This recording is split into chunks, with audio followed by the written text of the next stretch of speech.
gentlemen. We are here with dancer, choreographer, mother, teacher, intuitive, healer, artist, Grace Gezant. Best known for her work in intuitive healing, moved to Asheville 4 months ago, and in her own words, has created a new identity to step into a more actualized role as an intuitive healer. Currently, she is working on a certification in past life regression. Grace, thank you so much for being here with us. Thank you. How are you this evening? I'm doing well, thank you. Excellent. Tell me about your day. Well, let's see. It started with a yoga class at 9:30, and then I saw a client after that, and now I'm with you. Excellent. And then I have another client, and then I will just kind of float into my evening. Beautiful. Yeah. So you saw a client today. Is this Reiki? Is this massage therapy? What was the nature of this? It was a massage therapy client. Excellent. Yes. A lot of my clients come to me as a massage therapist, and then I bring intuitive healing into the session, and it opens up avenues that they appreciate. Beautiful. So I'll have a question about a story that you began to tell in a moment, but first, could you define for our audience what to you specifically is intuitive healing?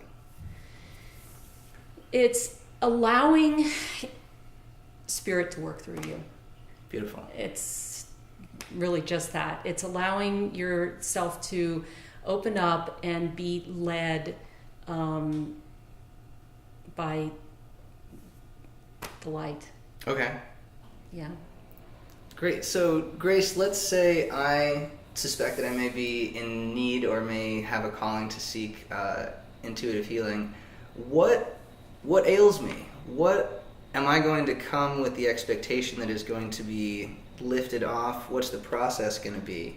Essentially, what are you looking for? What are you treating? And how specifically are you treating it? Okay.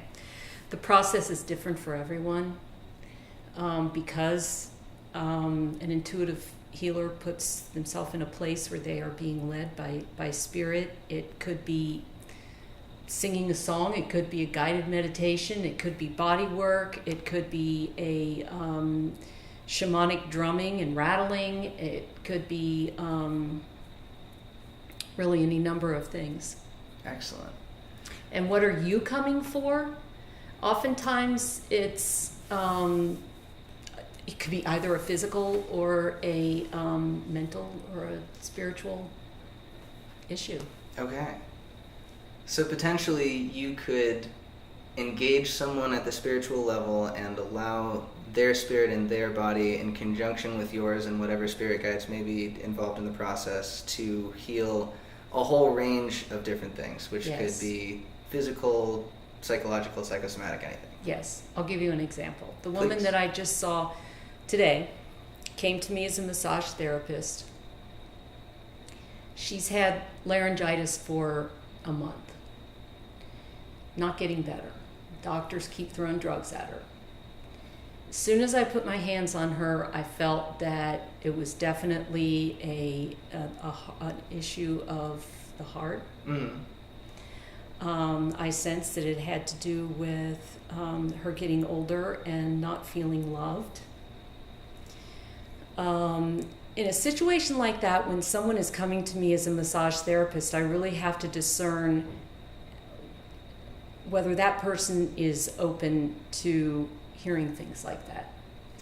Usually, in a situation like that, I just work on the level of sending light and sending love, and they receive it anyway, whether they're aware of it or not. Sometimes it's a situation where I do get the message that the person is open, and I can do a guided meditation. I can be more verbal about what I am sensing. Beautiful. How do these messages come to you? And answer that question in whatever way makes sense. I am clairvoyant in that I see things, but I also sense things. So I can see auras, I see past lives, but I also, it can be just a feeling of sensing, of just kind of knowing. Interesting. So sensing, so does that mean that you feel a certain kind of emotion and you are able to dive deeper into that and explore and make inferences, or are you sometimes confronted with specific images, or is it based off of just what someone's telling you, or maybe all of the above? All of the above. And sometimes it can get kind of wild, when you're seeing past life images. Mm-hmm. Yeah. Do you remember maybe a particularly wild, something wild that you were confronted with during one of these sessions?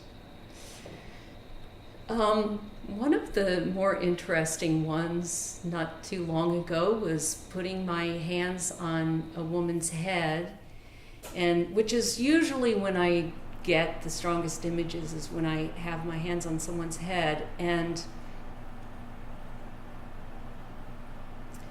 being told, this was like a voice in my head, being told that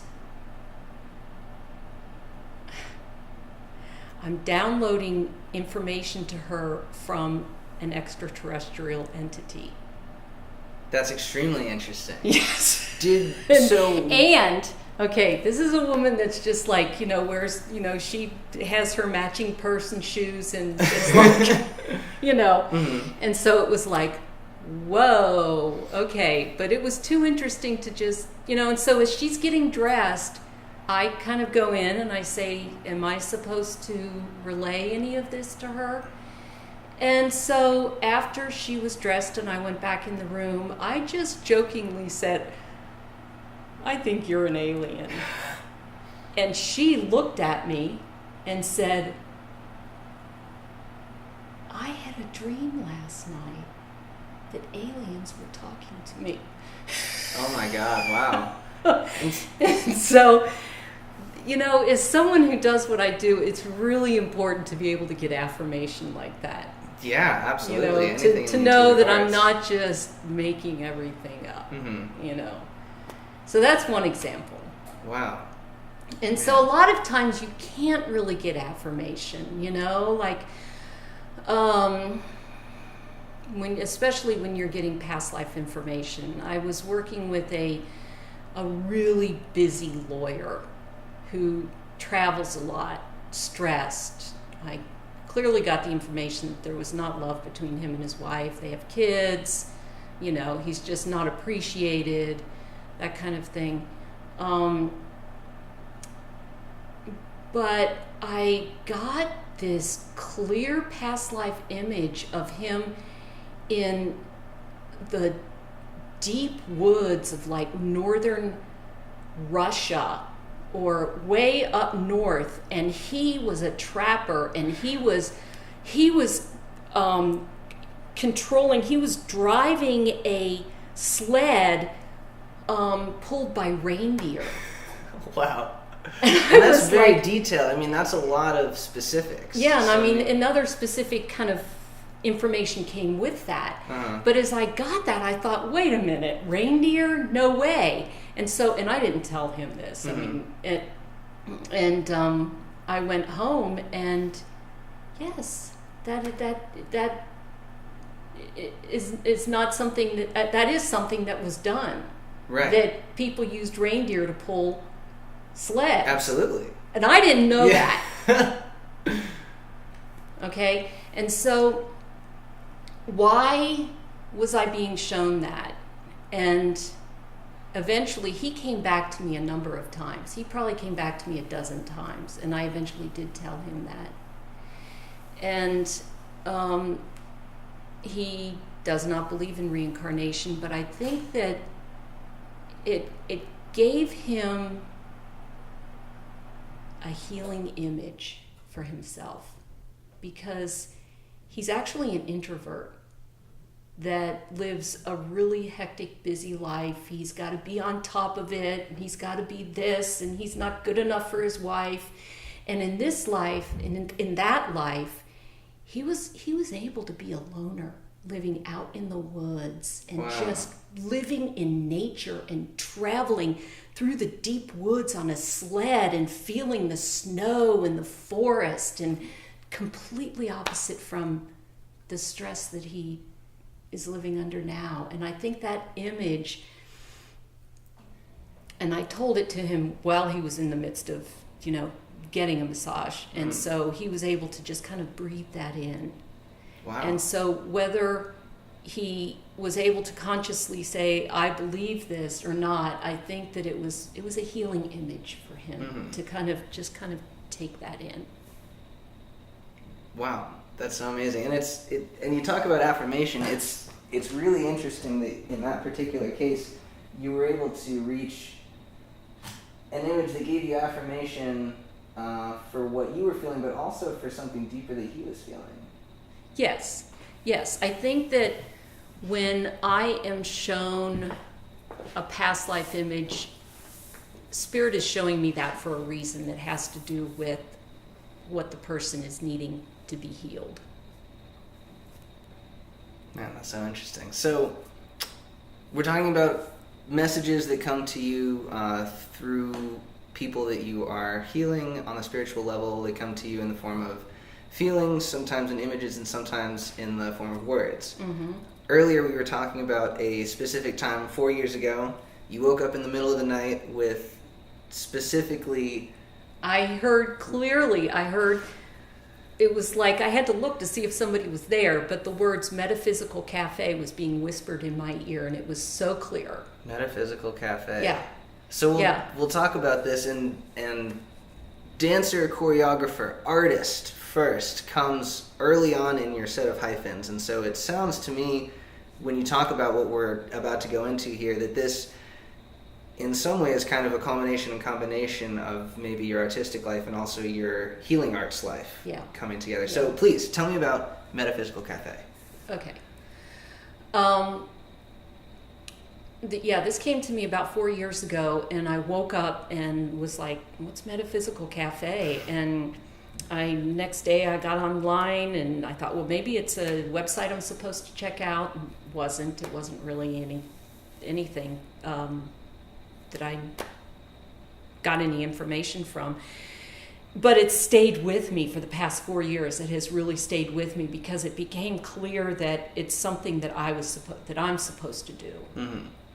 That I don't, for a long time I went through, is this a storefront where I'm selling metaphysical products? Is this what is this? And I kept kind of filtering through all of those things, and it just recently became very clear to me that it's going to be a podcast.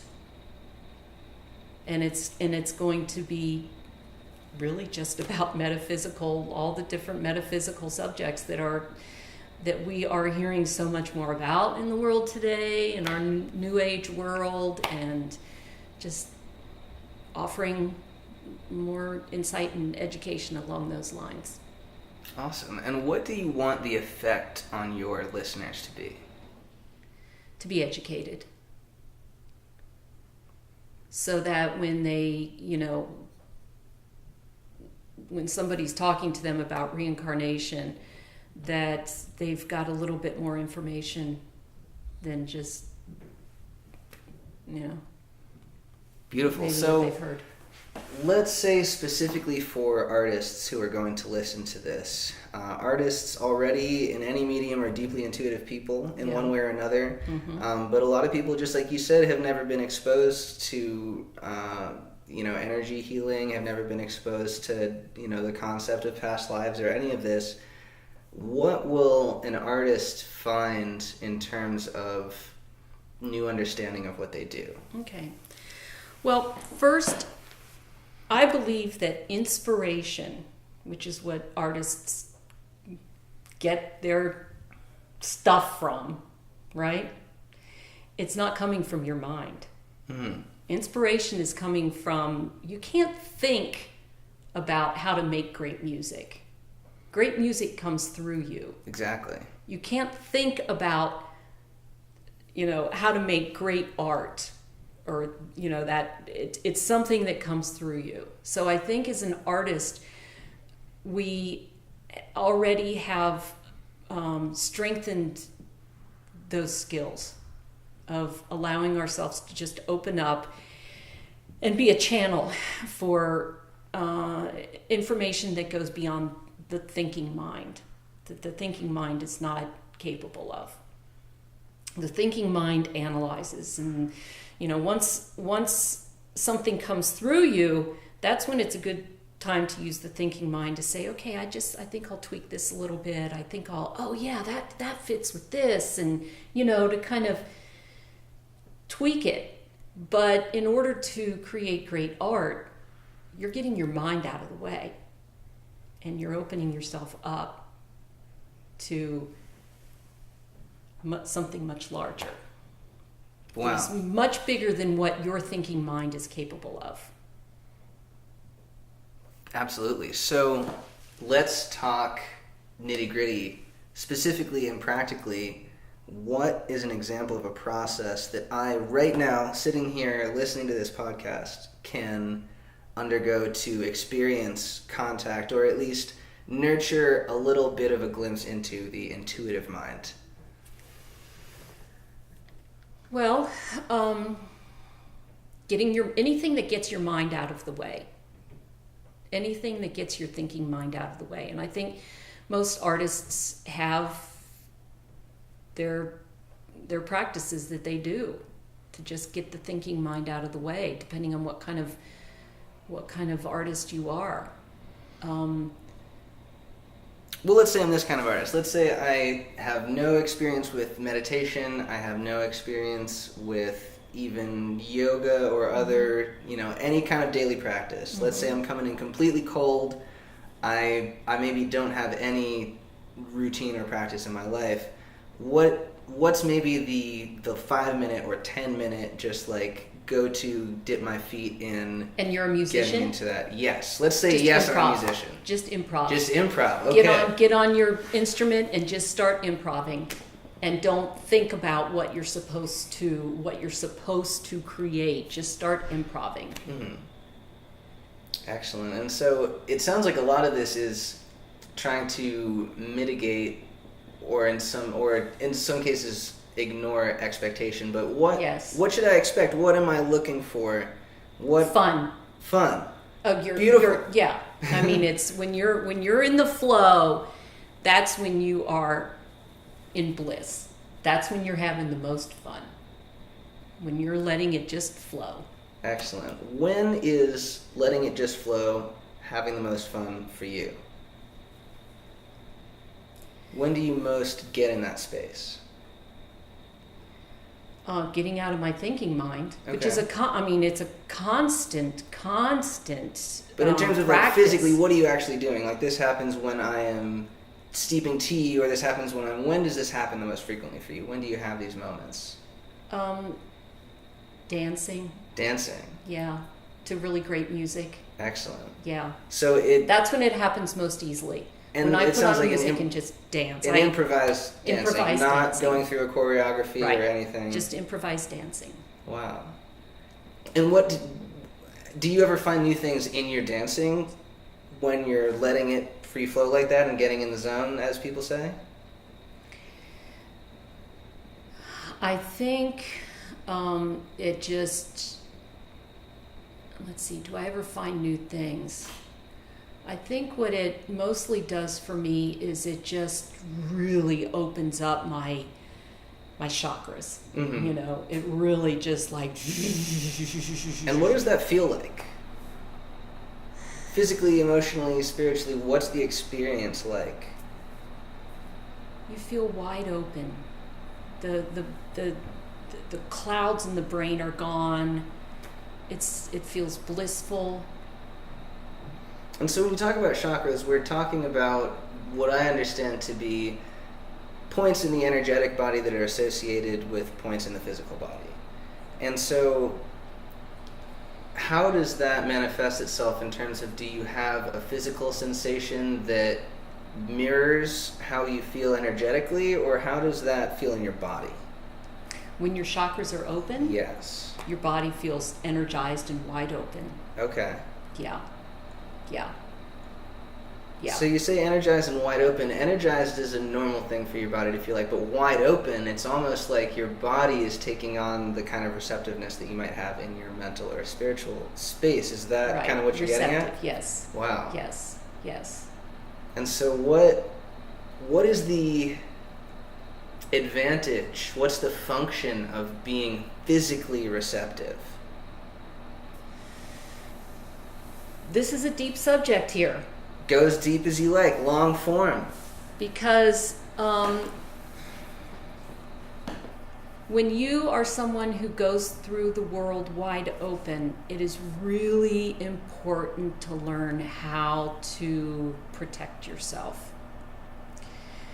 Because, well, just that, you know, I mean, a lot of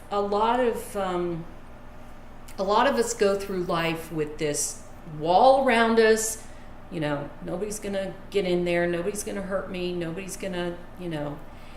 And then there are other people who go through life so wide open, they're just an open wound. And so it's really important to learn how to work with that gift of being open. And it involves practices. You know, visual practices are really important, of just having an understanding of your aura, your energy space, and having an understanding that I'm feeling your energetic field right now. And if I didn't like your energetic field, I would set up a barrier. I might decide to go sit over there. Wow. Yeah, I might. So it's really important to be aware of how you're feeling, and then to go within and say, why am I feeling this? Is this something that's coming from within me? Mm-hmm. Or is this something that's coming from out here? I think that a lot of the people in our psychiatric hospitals are people who are highly intuitively sensitive, and they grew up in a world that did not teach them how to deal with it. Absolutely. So how can I get into a state of openness? And, well, you're a very open person. Well, sure, but let's say I'm anybody. How can anybody get into a state of openness? We talked about, whatever physical practice or whatever activity allows you to have a free flow of ideas that are not necessarily tethered by any direction.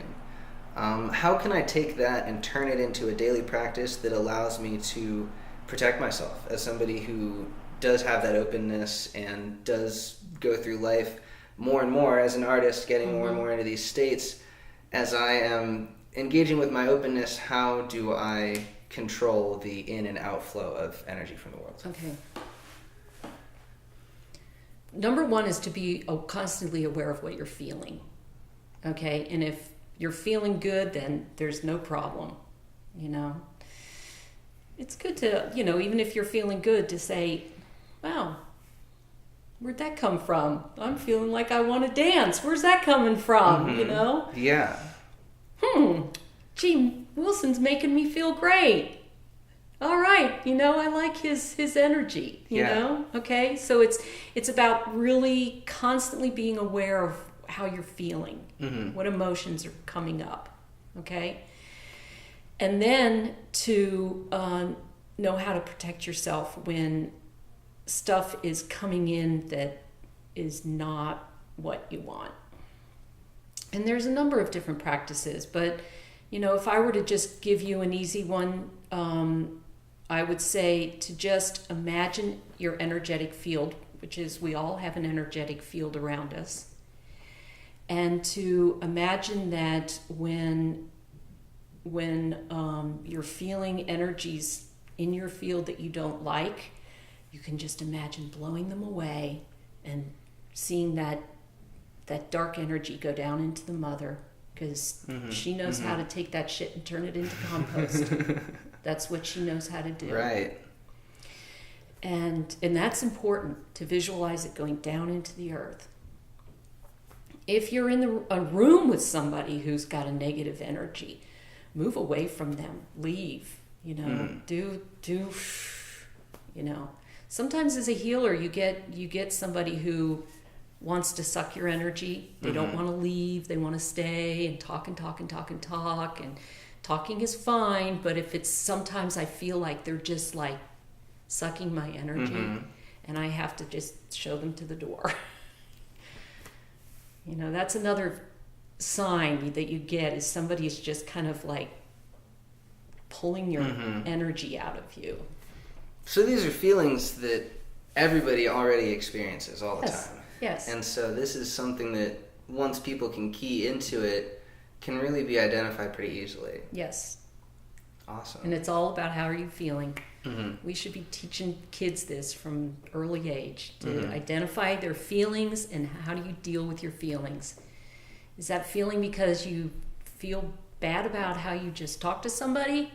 Or is it because of how your teacher is treating somebody? Or is it because of a television show you just watched? You know? Feel what you're feeling and work with your feeling. Don't become your feeling. What are some questions that I could ask myself to, like, let's say I'm really not even aware of those feelings. You know, I'm kind of going through life, and sometimes I feel good, sometimes I feel bad, and I haven't been exposed to any kind of emotional teaching, let's say. You know, for whatever reason, you know, lots of people have just, maybe I've spent a long time working a lot in an industry where there's just not a lot of people in that group who think intuitively like that. What are some easy questions that I can sit down maybe during a daily mindfulness practice and ask myself to start to learn how I'm feeling? What am I feeling right now? Perfect. What am I feeling right now? And how can I take that and refine it? So let's say I sit down and I say, what am I feeling right now? And I feel kind of a general sense of feeling discouraged, and it just kind of comes, and I kind of can identify that it's a little bit of a weight on me, and I don't know where it's coming from. How can I start to get to the root of feelings like that? You know, that's when it's time to tune in, take a deep breath, see if any images come up. Am I feeling discouraged because my music business isn't, you know, making me tons of money? Or am I feeling discouraged because somebody just, you know, laid some shit on me? Am I feeling kind of discouraged because I haven't eaten today? My blood sugar is low. And so oftentimes you can identify it. And then if you can't identify it, you tune in and say, okay, universe, okay, spirit guides, okay, higher self, it's all the same, it's all one. What can I do about it? Oh, well, maybe you should go get a hamburger, or maybe you should, you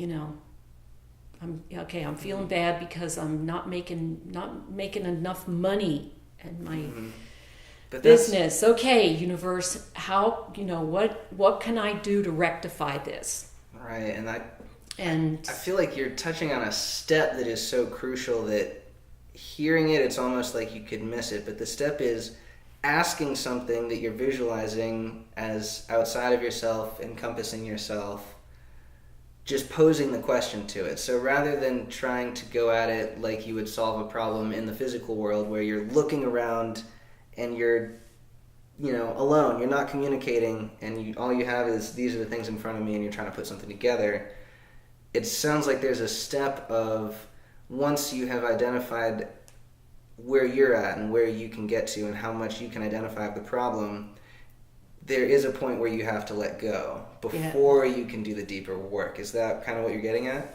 You mean the opening up to receiving? Well, specifically just posing the question. Yeah, posing the question. And you know, universe, you know, what can I do about this? Where's it coming from? You know, and whatever is comfortable to you as far as opening up and asking the question, asking for guidance. Because you can go within, and it's the same thing. You know, it's getting out of the thinking mind, but that all-knowing self is within you. It's also, you know, it's whatever works for you. You know, you can ask Jesus, you can ask Mother Mary, you can ask Saint Francis, you can ask your spirit guides, you can ask go into your heart, okay, and ask there, because it's all valid. What's not valid is going into your mind, because your mind will tell you stuff like, well, you're not talented enough. Well, you're just not, you're just, you just don't have it. You're not working hard enough.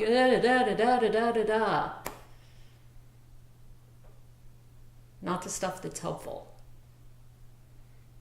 You go within, or you open yourself up to higher guidance, and you might be given information that tells you, wow, I didn't realize that, but I would actually like to go along this path, and it's different than the path that I've been going. And that feels a little bit more inspiring, and it's taking these gifts that I've got, that I've been trying so hard to manifest in this way, but wow, okay, yeah, I'm suddenly seeing that I can take those gifts and use them in this way. That's information you're not going to get from your thinking brain. That's excellent. So that gives me what I think is going to be a good question. We'll see. In your dancer, choreographer, artist side of your life, has there been a significant moment where you have had a problem, had an obstacle, run into self-doubt or external pressure or just something being wrong, and you've gotten into that space, you've posed a question to your higher self, your inner self, the universe, Jesus, Buddha, whatever, and it's taken you in a different direction than you expected?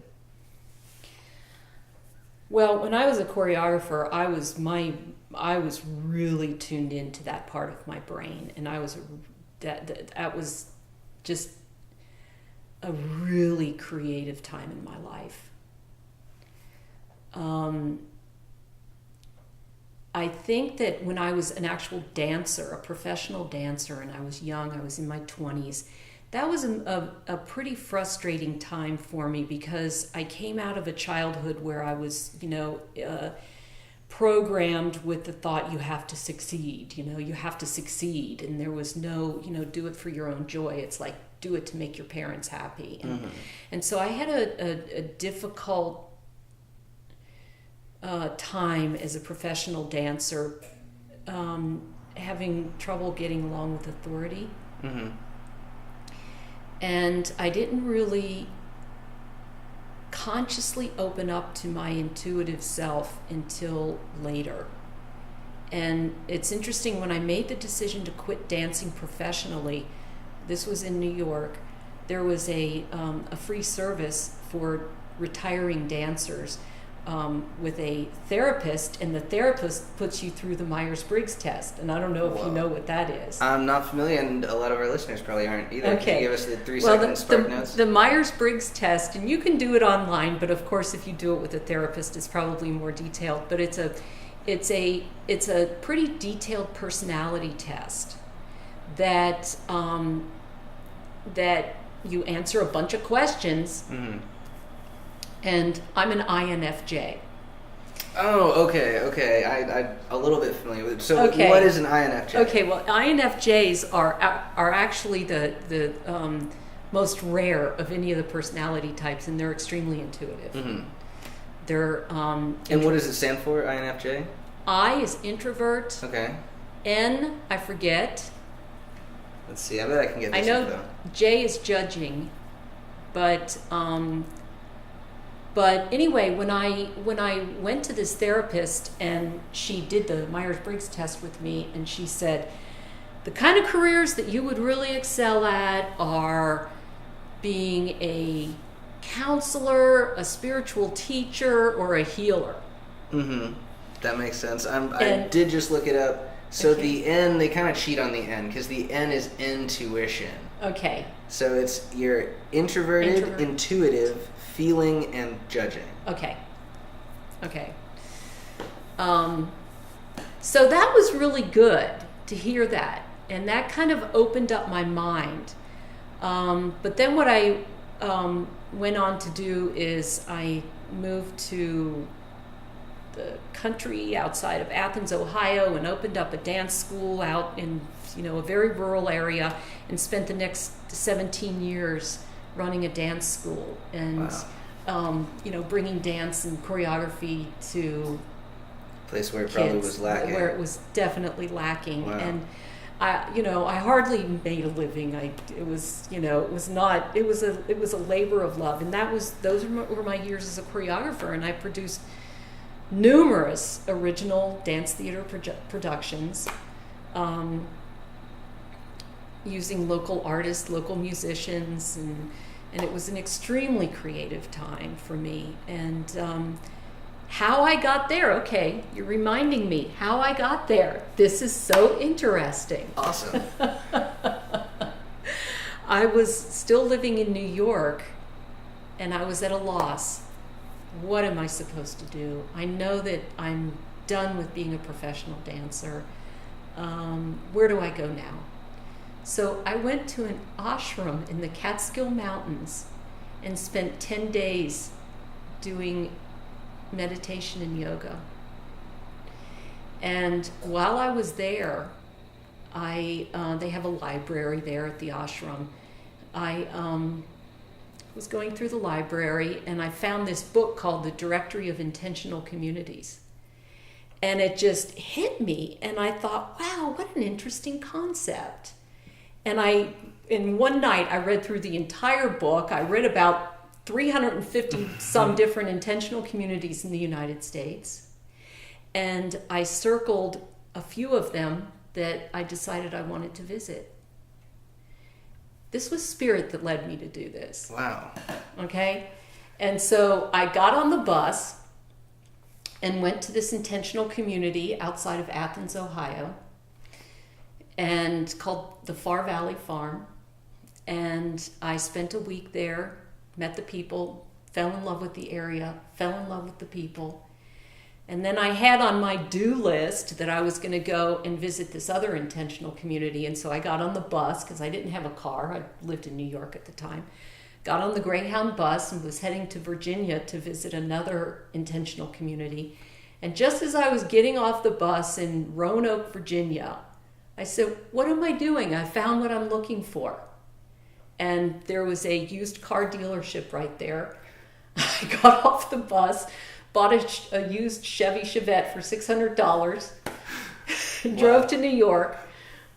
Whatever I could fit in the Chevy Chevette, that was it. I drove back to Athens, Ohio, and moved on to this intentional community and spent 17 years. I didn't end up living on the intentional community for more than a couple of years. But you were there. But I was there, and I ended up having a child and getting married and staying there for 19 years. Wow.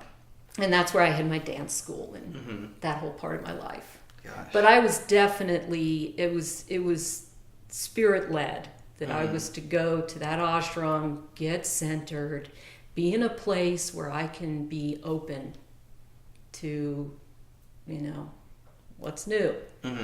And finding that book that led me to Athens, Ohio. Wow.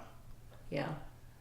Were there any other unlikely things that kind of nudged you in this direction or that you look back and at the time were insignificant but now are imbued with different meaning?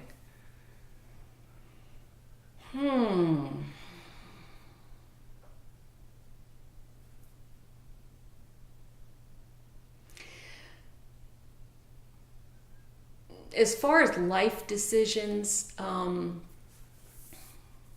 sometimes I wonder why. I just moved here from Durham, and I was in Durham for 6 years, had a practice there, and I think, why didn't I just come to Asheville first? I'm starting all over now, But I think I needed that experience in Durham. I had a few more lessons on a personal level that brought me to a place where now I'm here and ready to Wow. So you got to Durham, and maybe it was challenging or seemingly unsatisfying, maybe at the time / on your way out and arriving in Asheville, and at first wondering why you had spent that time, and then later it unfolded itself. That was like, there were some lessons that I still Yeah. needed to learn. like that was the final level before the boss. Yeah. Of getting to Asheville. Good way to put it. Yeah. Wow. Good way to put it. Yeah. How interesting. Well, you mentioned getting to Ohio, moving there from New York City after a long career as a professional dancer and choreographer. And how long were you there in Ohio before you got married, had kids? Very quickly. I Very had one child. And I met somebody on the intentional community farm that within a year and a half we were married and had a child. Okay. Yeah. So very fast. That happened very quickly. And do you think that had to do with a change in yourself, part of the same thing that motivated you to get out of New York? Or is it being in a different setting, or maybe both? When I left New York, I was 37, and I was definitely ready to have a child. Okay. I met this man, and I said, I'm going to have a child. Are you going to do this with me or not? And and he agreed. So Wow. Yeah, and he's a wonderful son. Love him dearly. Best thing in my life.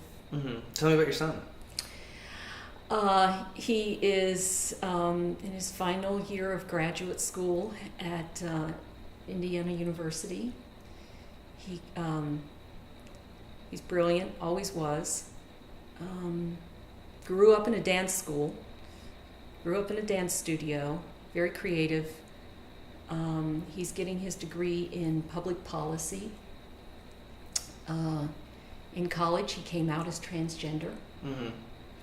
And so I raised a girl, and now I have a son. Wow. That's so interesting. He was a happy little girl. Yeah. But, it's everyone's on their own path, and it wasn't until puberty that he said, you know what, I'm a guy. Right. Wow. How interesting. And fortunately, he did his undergrad at Ohio University, and he was able to, unbeknownst to me or his dad, he was getting counseling at the school, and the counselor said, yeah, this is a legitimate case, and they prescribed him testosterone. Wow. And then the next Christmas after that, I went with him to Cleveland to have his breast removed, and he's a guy. You would not see a girl if you looked at him now. Wow, how interesting. And as creative people thinking about creating life, it's almost like, all humans are born or at least designed with the ability to create more humans. And so it's in some way it's the most intuitive, the deepest, most integral kind of creation, because it's where we all came from. And so it's it's something that all humans at least have some kind of a connection to, because it's where they came from. And to see your own creation take on its own autonomy and develop a personality and make choices and all these things to begin with is fascinating, at least from the outside in. And I have talked to lots of parents who have said something or other to that effect. And so in what way do you see the broader arc of your son's life as an extension of your kind of creative imprint on this earth? Well, I feel honored that he feels free to be who he is, because I know I gave him that freedom. He's like I said, he's getting his his graduate degree in public policy, and he's already got a job working for a nonprofit dealing with transgender issues. But he's also a poet, and he dances, loves to dance. So how do I see my creativity? Yeah, just like that. He's very creative, and he's very free to be who he is. And he's very expressive about who he is. He's very out there. Mm-hmm.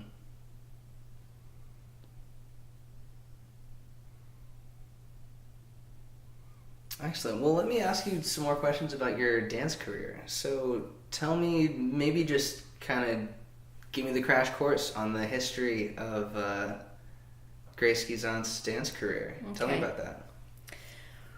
I got a job with the Cincinnati Ballet Company out of the 11th grade when I was 17. And so I dropped out of high school and started dancing professionally after the 11th grade. And I just kept going. And I think I mentioned to you before, I had a bit of an issue with authority. So I would work for a company for a year and decided I didn't like that director. Mm-hmm. And then I'd go and work for another company for a year and decide I don't like that director. And so I kept that up for about 17 years. Yeah.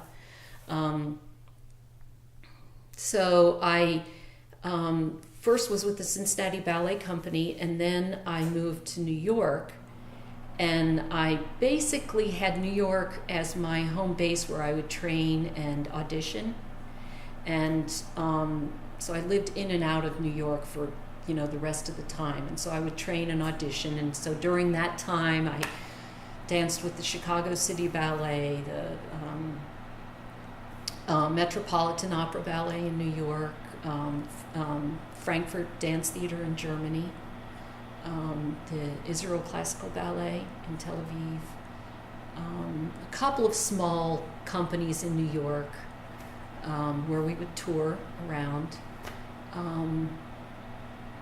was a year in Los Angeles doing more like a show there, and a year in Phoenix, Arizona.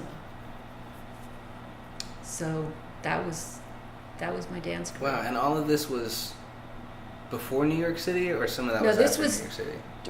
New York was kind of where I would go and audition, and then I would go off and then come back. Okay, so you were. So I kept going off. So you were always there part time. It wasn't that there was a period. Okay. Yeah. Okay. And how was your role as a choreographer different from your role as a dancer? That was really different, because I was able to kind of be in charge. Mm-hmm. and create my own thing, and that's when I really came into myself. As a professional dancer, working for a company, choreography is put on you, and that's great. I mean, I did some really amazing work, and it was inspiring and all of that, but I have learned that I am not a good employee. As many of us creative types are not at all, myself included. I really come into my own when I can do my own thing, which was what I was able to do when I had my own dance company. Mm-hmm. And I just really created some really sweet and wonderful stuff with nothing, mm-hmm. with a bunch of poor kids, mm-hmm. Mm-hmm. and it was wonderful. Yeah. What are you trying to accomplish artistically with choreography? And I don't mean your enterprise as a choreographer. I mean when you sit down, or stand up rather, and begin creating a piece of choreography, what are you trying to do? Is it different every time? Do you have a feeling or an image that you're trying to evoke, or how's your process? Well, a lot of the choreography, I mean, once the theme has been established, mm-hmm. the movement itself comes from the music. And for not every choreographer, it's like that. Mm-hmm. But, you start with the theme, like, for example, Nutcracker. I created my own Nutcracker production. Mm-hmm. And the music is wonderful. I mean, the score to Nutcracker it's just beautiful. You got it. It's beautiful. Absolutely. And so I would listen to the music, and then the movement would come from the music. Mm-hmm. And so it was really like that with a number of shows. I did a show called Holiday Bluegrass Ballet. Okay? I love that. And so I used a local bluegrass band, and listening to their music, I choreographed a whole show Wow. of just to bluegrass music. Mm-hmm. And I also did a ballet evening based on tango. And so it was all tango music. But I would, it would come through, I'd listen to the music, but being a trained ballet dancer, it would get interpreted, through a different language. Right, wow. And it's so interesting that you say language, because that's, absolutely specifically what it is. Myself, I've been speaking in and training other people in the language of music for now something like 12 years altogether. And so there is definitely an intuitive, when I hear or see something, if I, going the other way, when I see a movement, I begin to have thoughts in the language of whatever my second language, so to speak, is. Mm-hmm. And so that's really interesting. When you watch your own choreography, I don't know how much time you spend maybe watching video or just watching your own company if you're behind the scenes, what does your writing say back to you in that language, if that makes sense? Is there anything that you realize going back and watching your own choreography? Just very original and creative. Okay. Yeah. I'm very, very pleased with what came out of that time. Mm-hmm. Yeah. So it's original and creative. Original meaning unique to you. Yeah. In what way is it specifically unique to you? That I was not working with professional dancers. Mm-hmm. I was working with kids and some, people that had taken dance, as a younger child. And there is a dance department at the university in Athens. And so I worked with some of the, dancers that were in the dance department. Mm-hmm. So those were the only really trained dancers that I worked with. But what I was good at was, first of all, knowing that I was not going to put anything on stage that wasn't really entertaining. Mm-hmm. I refused to make a dad sit through a boring recital. Wow, that's awesome. Not many choreographers in the student productions are really thinking about that bored dad. No, it was never alone boring. Makes you unique. Yeah, it was never boring, and I have testament to that from many parents. And I was good at looking at how a person moves and just letting them kind of go off on that. I would add choreography to it, but it was based on how they organically move. And then there was a lot of improvisation in there. Mm-hmm. Wow. So technically speaking, do you mean to say that there was improvisation in your... obviously there was improvisation in your creation of the choreography, but do you mean that there are moments where there is space for improvisation within your choreographies? Yes. Tell me about that. Yes.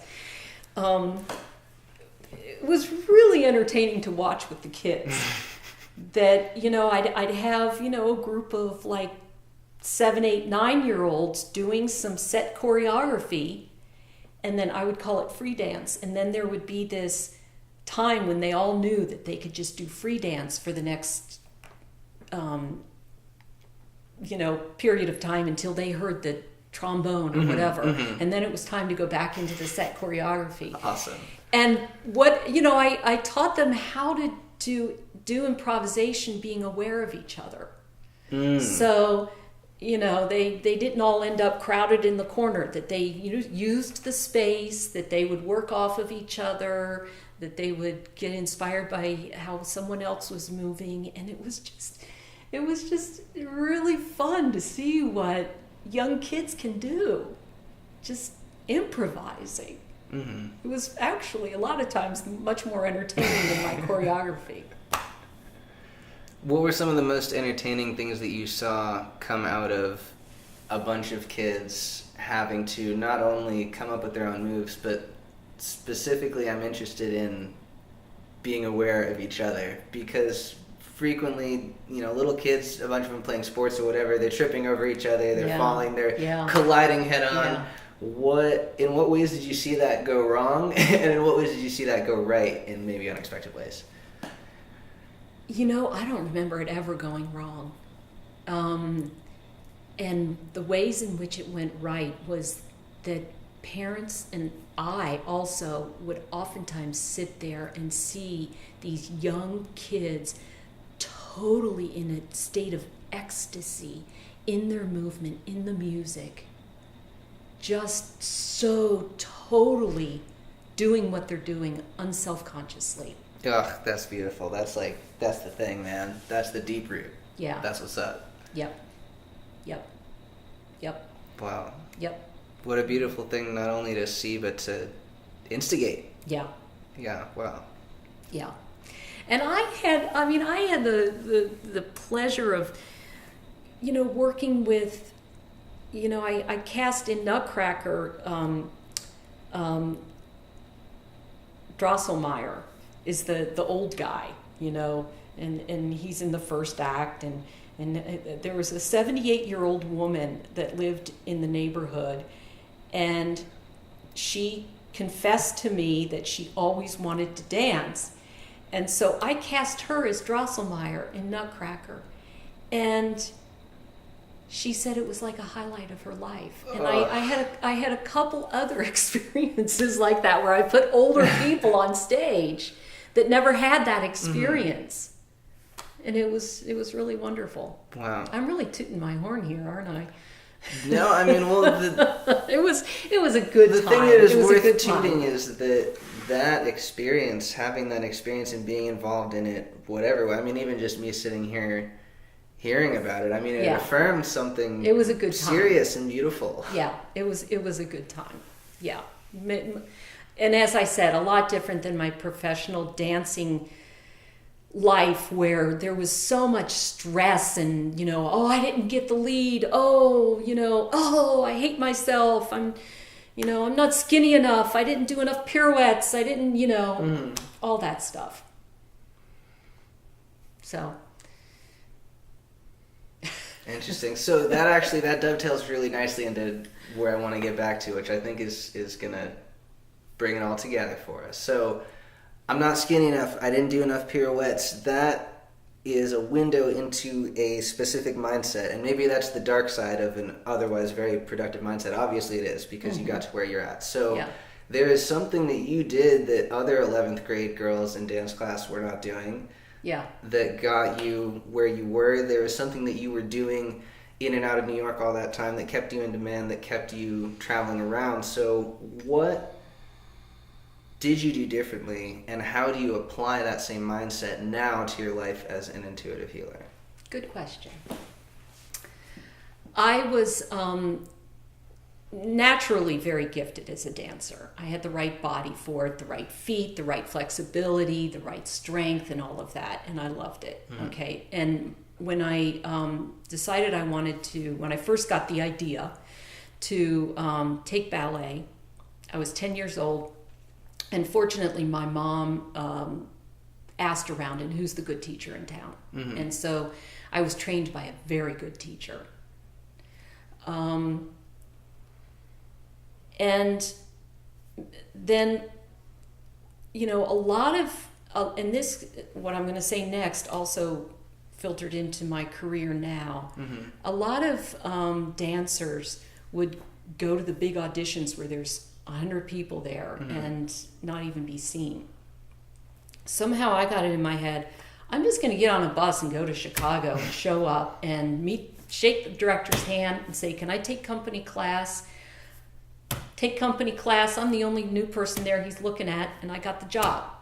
And I did this a number of times. So it's kind of like being a certain, I guess, assertiveness that I have, and a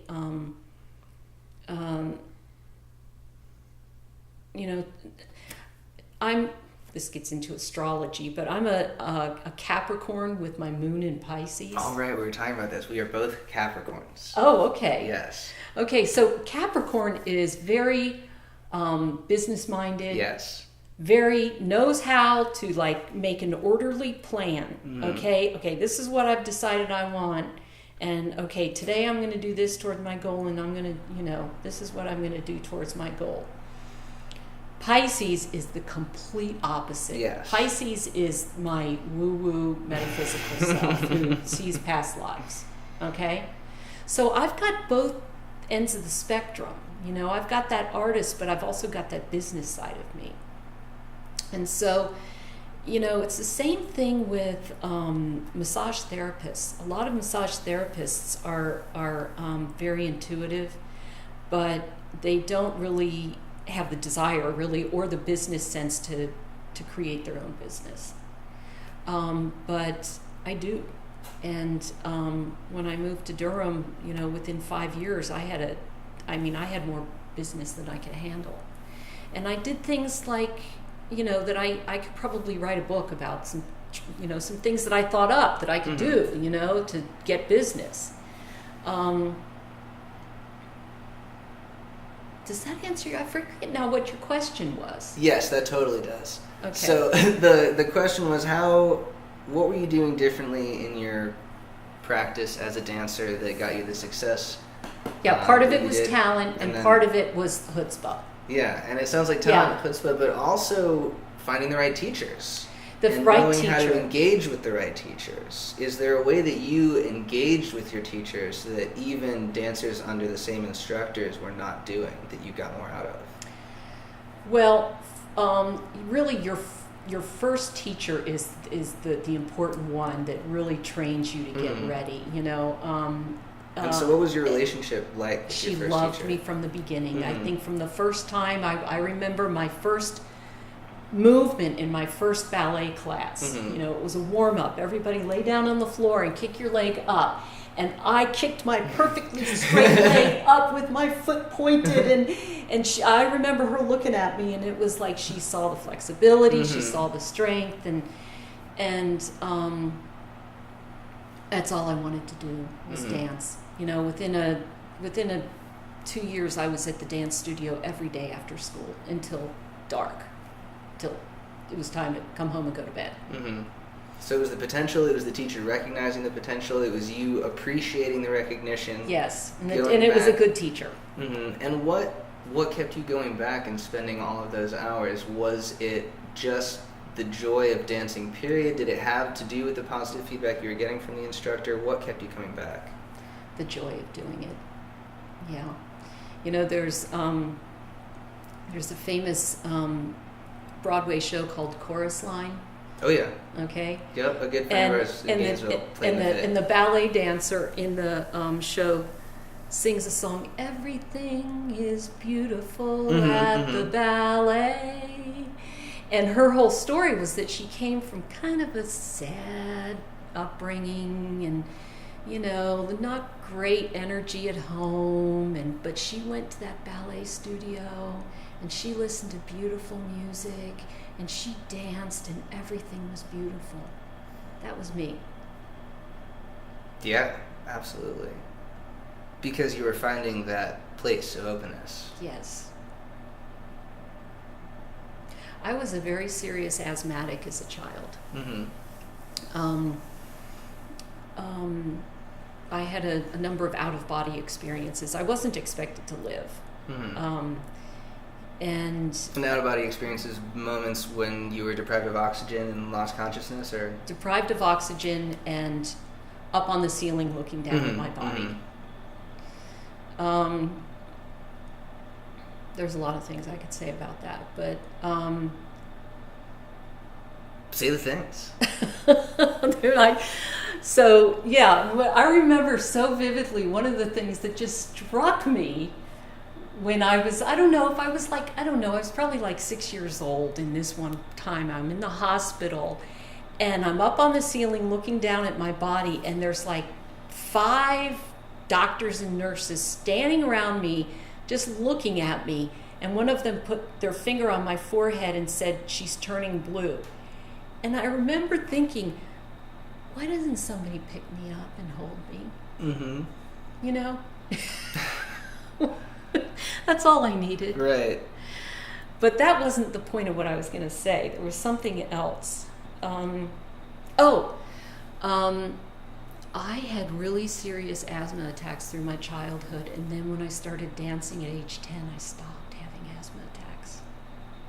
It just cured me. Wow. It strengthened your respiratory system? You could say it strengthened my respiratory system, and you can also say it gave me the freedom to fly out of, this experience that was not happy.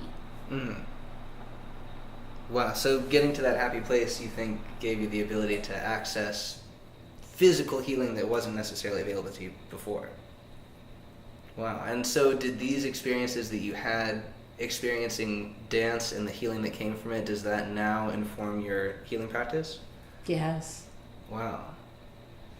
In what ways? In what ways do you notice the same feelings, for instance, coming to you? Well, first of all, I think it's made me more intuitive and sensitive to how people's childhood experiences manifest in their body, and they're held in the muscles. Not just childhood experiences, but your experiences manifest in your body.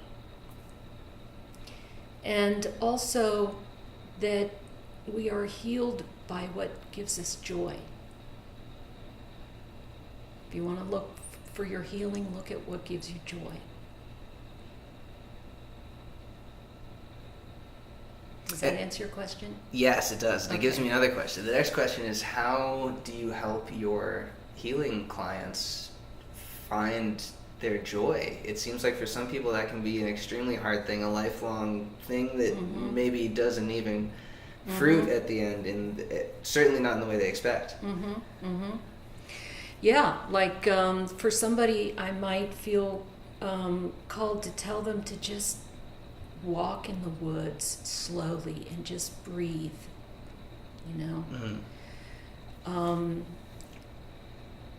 for, it's different for everyone, but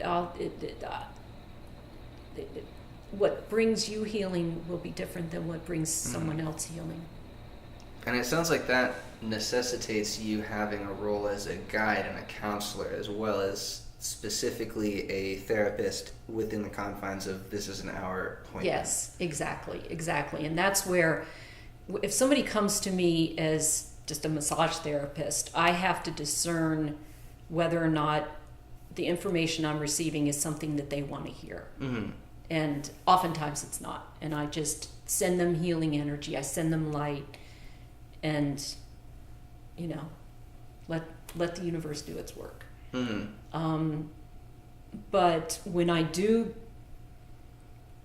sense that they are open to hearing some things, then I say what I see. Wow, so it's listening, it's finding that openness and gauging how much of it there is, and making your decision based on that. I came to the realization that it's really easy to see what's wrong. It's really easy to work with someone's body and say, oh, you've got, this wrong, you've got that wrong, or even like seeing childhood trauma. That's easy to see. Really, how does that manifest itself physically? Or maybe it's something you're feeling in the emotional body. In a number of different ways. Do you want to speak to that? Well, for some people, it's just incredibly tight glutes from being spanked. Wow, okay. Yeah. How often do you see that? I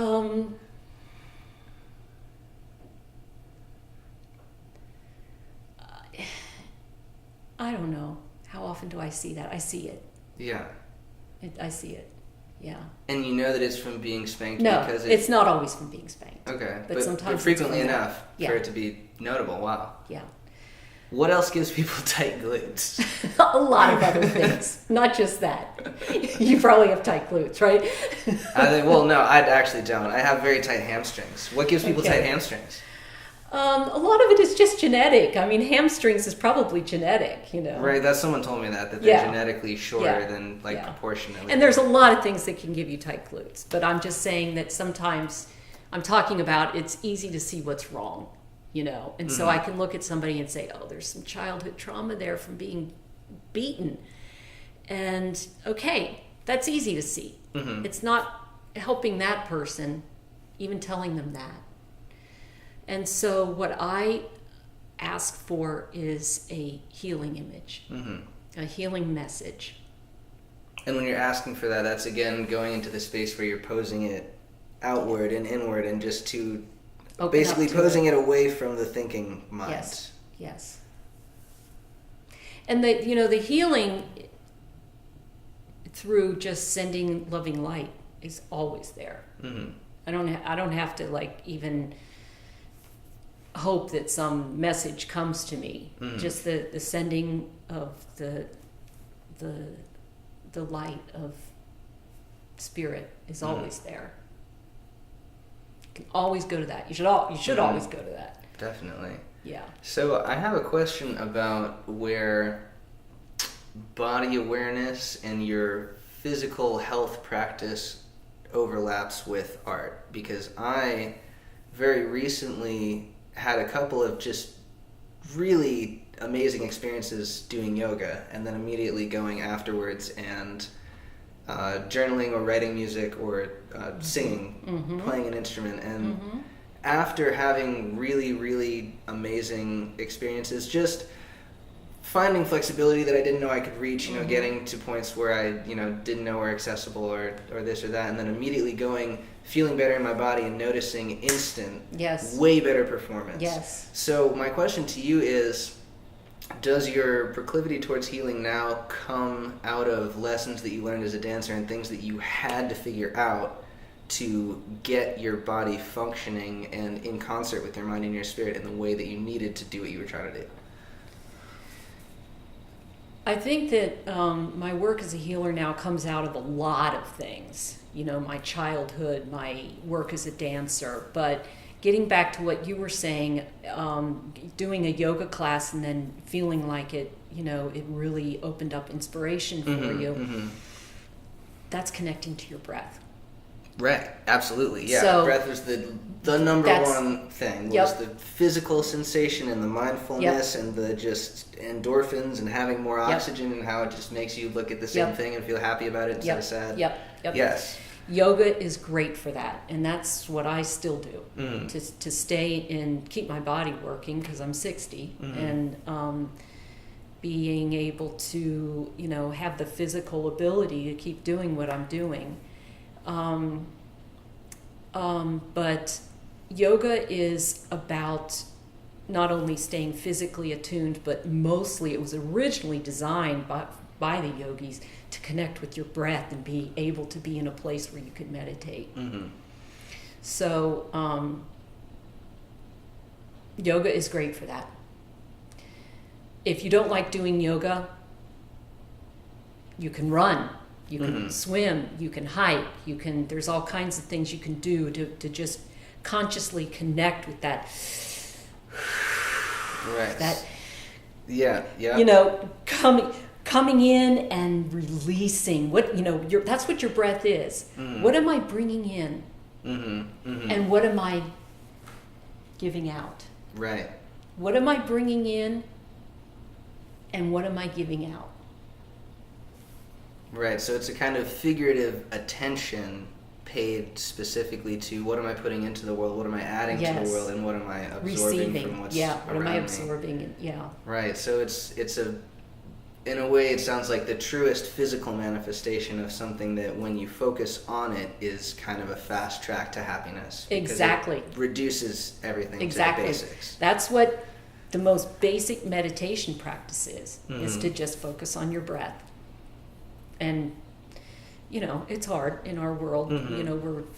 Our minds are going in a million different directions, and having a mantra helps, but that is the most basic meditation practice, is to just focus on your breath. I love it when this comes up in conversations, because inevitably the rest of the day I'm just thinking like,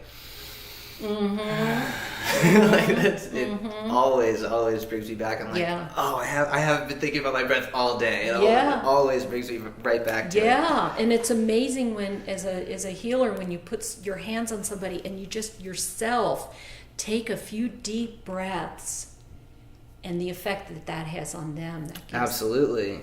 Kylie and I'm also a Reiki practitioner. I'm not a licensed body worker, so like you said at the beginning of your career, I do a lot of things just because I want to, or because I want to grow as a practitioner, or you know, a trade or this or that. And yeah, it's so satisfying to just realize that someone is kind of holding themselves like this and taking shallow breaths, and just without saying anything, I just go, yeah. Because it's like you can, the energy coming off of somebody who hasn't been breathing like that and starts breathing like that is like, there's just messages coming like, this person just got happier, and I'm like, oh, that person just got happier. Why am I not? And you can't. It's almost like you can't avoid it. So they always start breathing, and then you feel them doing. And it's like, I mean, and it's 100%. I've never not. Even if I'm not working on someone, even if I'm just in a room having a conversation or not even talking to someone, like there's to just breathe. Because as soon as you hear the sound of someone breathing, it's like, oh yeah, I can do that. Yes. Yeah, what a great feeling.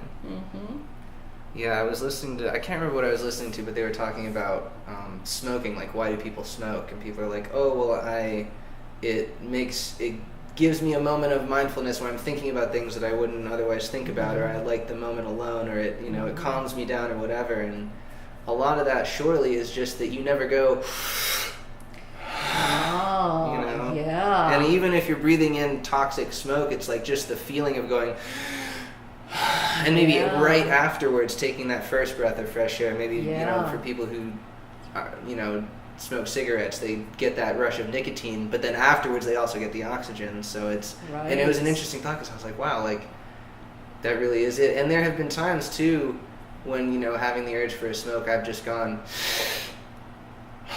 when I knew I was, like, when I was in the middle of something, or, you know, whatever, and immediately I'm just like, oh, like that, it didn't give me the same thing, but it gave me kind of the good parts of the thing. Like that's kind of it. And it's so amazing to think of a habit that is so complex and so difficult for people to overcome, that just comes down to the need to go.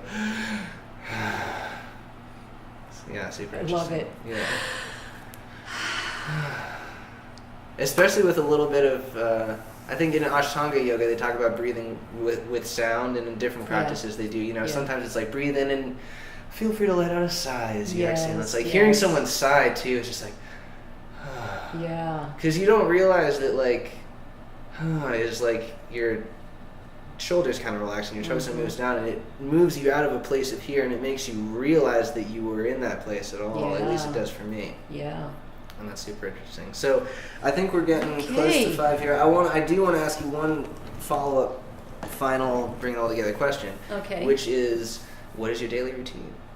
If you have one, or maybe, you know, what are the things that you try to get in or prioritize? Just, you know, take me through like your ideal. Let's say you wake up, what time is it? What's it look like? Where are you? What angle were you sleeping at? What temperature? I try to wake up early because that's my most productive time for reading and meditating and writing. Before dawn or after dawn? Before dawn. How long before dawn? So right now the sun's coming up at like 7, so you're getting up at what time? My alarm is set for 5, and I have my teapot right in my bedroom, and so I can just turn over and go like that. Awesome. So I have it all set up so that once it's boiled, I just pour myself a cup of tea, and then it's got to be readily accessible. Yeah, readily accessible. Yeah, I have a workout powder that has caffeine in it that I do. Really, when I getting up at 4 or 5 when I'm doing that, it's like immediately I'm just like, I get up and I'm usually just feeling horrible, and I'm just like, just get to the powder. Yeah. Just get to the powder. That's all. This is the worst part of your day right here. If you can get to the powder, you got it. Yeah. And I have found if it's like slightly cold out of my bed, that's I'll just lay there for hours, you know. So anyway, the teapot helps. Because I find that in the evening, I'm not an evening person. And so once I get done with my day, I'm like, I'm not good for anything productive. I'm just like, you know, I'll watch YouTube, you know, nothing that requires me to improve myself. Right. Static activities only. Static activities only. So morning is really good for me to read and meditate and write. I like to journal. I find that a lot of spirit messages come through me journaling, and it's the time where I ask myself, you know, how can I be of service today? What is spirit asking of me today? so I've got that, and I try to do yoga. I usually do yoga about 5 times a week. Mm-hmm. And the rest of it is working, seeing clients. I like to get out into the woods, but I haven't been doing that much. Mm-hmm. I need to bring that. Come spring, I'm going to, be working less and have 1 day a week where I just get out into the woods. Oh, yeah. Yeah. Awesome. Yeah. Yeah, that weekly routine vibe, that's where it's really at. Yeah. Yeah. Nice. Awesome. Well, thank you so much, Grace. Thank you. Where can people go to find out more about you? Grace, Grace, Gezant, Gezant.com. Excellent. Yeah. All right. Well, ladies and gentlemen, there you have it. Thank you so much.